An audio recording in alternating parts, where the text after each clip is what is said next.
ഇതൊക്കെ എല്ലാ വീടുകളിലും ഉള്ള ഒരു ഐറ്റം തന്നെയാണ്, എല്ലാവർക്കും അറിയാവുന്ന ഒരു ഐറ്റം തന്നെയാണ് കേട്ടോ. ഇതൊന്ന് റെഡിയാക്കി എടുക്കാം. വാ ഈ മുരിങ്ങയില നൂരി എടുക്കട്ടെ.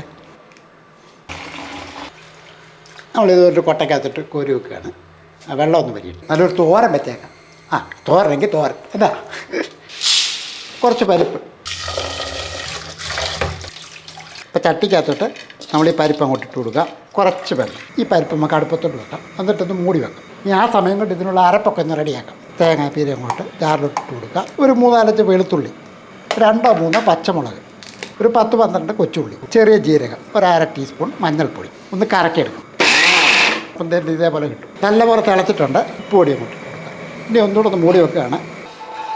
ഇപ്പോൾ വെള്ളമൊക്കെ വേണ്ട ഇങ്ങനെ വറ്റി വരുന്നുണ്ട് കേട്ടോ. നമുക്കിത് താത്ത് കൊടുക്കാം. അല്പം വെളിച്ചെണ്ണ ഒഴിച്ച് കൊടുക്കുക. അല്പം കടുക് ഒന്നിട്ട് കൊടുക്കുക. 2-3 വറ്റൽമുളക്, വലിയൊരു സവോള പൊടിയായിട്ട് അരിഞ്ഞ് വെച്ചിരിക്കുന്നു. ഈ അരപ്പൊടി അങ്ങോട്ട് ഇട്ട് കൊടുക്കുക. അരപ്പൊന്ന് നല്ലപോലെ ചൂടാക്കി എടുക്കുക. ആ പരിപ്പും അതിൻ്റെ അകത്തുള്ള വെള്ളവും കൂടെ അങ്ങോട്ട് ഒഴിച്ച് കൊടുക്കുക.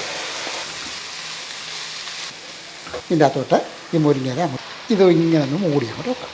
ഇനി ഒന്ന് മൂടി വെക്കുകയാണ്. ഇപ്പോൾ 2 മിനിറ്റ് ആയിട്ടുണ്ട്. നമുക്ക് തുറന്നു പോകാം. ഇനി ഒന്ന് ഇളക്കി കൊടുക്കുക. ഒരു ലേശം ഉപ്പ് പൊടിയും കൂടെ ഇട്ട് കൊടുക്കുക. ഇത് കഴിഞ്ഞ് പരിപാടി കഴിഞ്ഞിട്ടുണ്ട്. മുരിങ്ങയില പരിപ്പ് തോരൻ. അപ്പോൾ ഇതേപോലുള്ള ഐറ്റങ്ങൾ സർവ്വസാധാരണമായിട്ട് നമ്മുടെയൊക്കെ വീടുകളിൽ ചെയ്യുന്നതാണ് കേട്ടോ. അതിപ്പോൾ വലിയൊരു അത്ഭുതമായിട്ടൊന്നും ആരും കരുതല്ലേ.